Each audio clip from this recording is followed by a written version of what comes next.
Hello everyone, it's Olumayowa Victor Ogunshola from iDPS Consult Netherlands. iDPS means I diagnose and proffer solutions.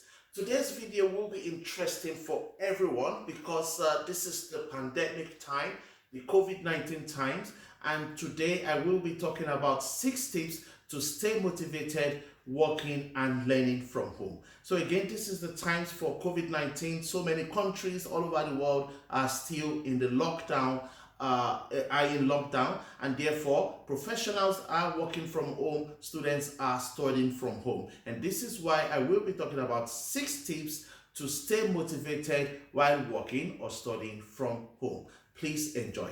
My first tip would be that don't set the bar too high for yourself.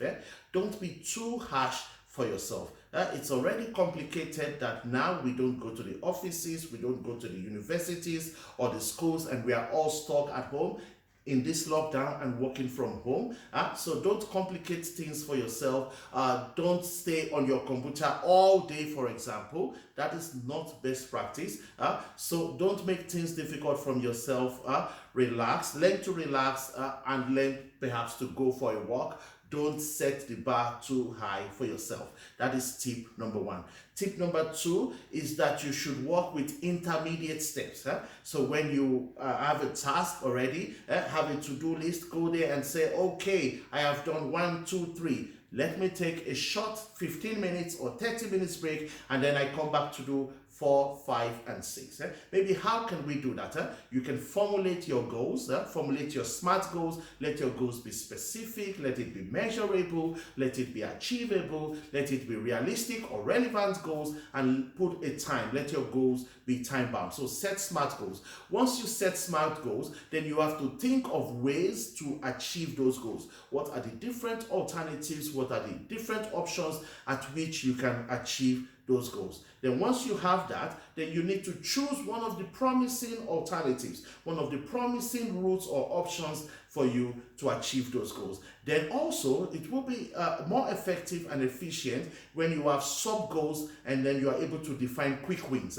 So have sub goals, divide your main goals into sub goals, and that would really help as well. One thing that you can also do is to identify barriers, identify obstacles, and how to deal with them. Okay, so don't forget, the first tip was don't set the bar too high for yourself. The second tip is that you should work using intermediate steps. Now, tip number 3 for you guys would be to provide yourself with a plan B. The business environment is always changing.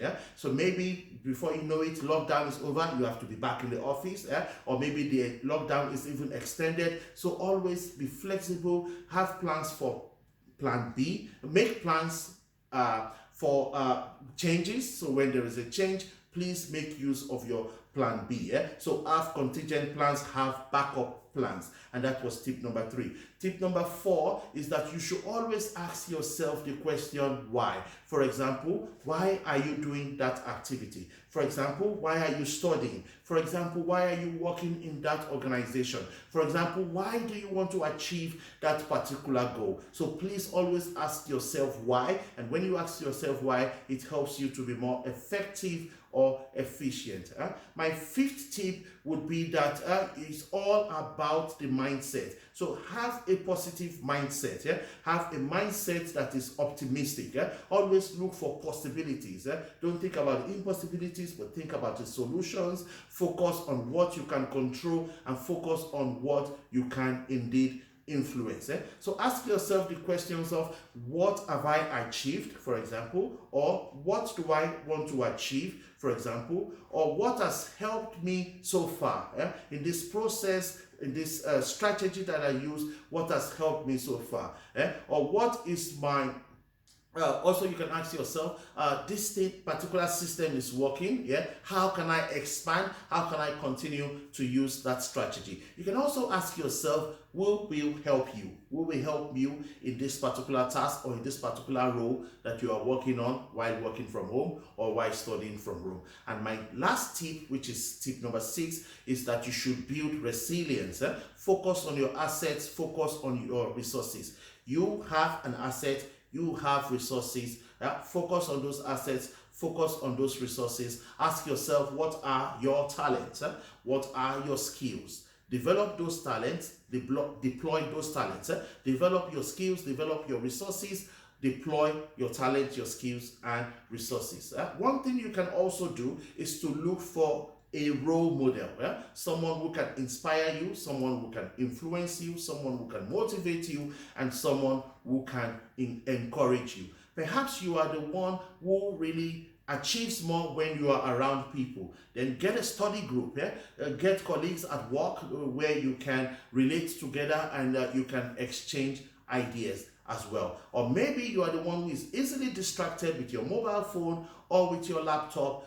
Then please keep it away, give it to your roommate, lock it up somewhere and say, for the next 2 hours, I really want to concentrate, and that will really help indeed. The last tip would be, also from tip number 6, would be that you make your own list of solutions and strategies. Always have a list of solutions and strategies somewhere. And then when there is a problem, you can look into this list of solutions and strategies and say which solution will be applicable or which strategy will be applicable. Thank you very much. That was 6 tips for us all to stay motivated, working and learning from home during these tough pandemic times. Thank you very much. If you like that video, if you find it useful, please give it a thumbs up on YouTube, or please share the video to your family, friends and colleagues at work as well. Of course, we like to hear from you at iDPS Consult Netherlands, so please feel free to visit our website www.idpsconsults.com or send us an email at info@idpsconsults.com on how we can serve you better. At iDPS Consult Netherlands, we love to educate the world, and we diagnose problems from the root causes and proffer solutions. Again, please feel free to subscribe to our YouTube channel. Actually, hold on for a minute. Can you click on the pause button? Please click on subscribe to the YouTube channel. Thank you for subscribing. Thank you very much. As you know, I will not go until I talk about my passion, and my passion is that Africa must be united and Africa must develop. Therefore, I say, are you an African anywhere in the world? Keep doing all you can to promote African unity. Keep doing all you can to ensure that Africa must develop. This is where it comes to an end today. Therefore, in English language, I say thank you very much. Dutch language from the Netherlands, I say dank u wel. Yoruba language from Nigeria, West Africa, I say eshiu. Bye.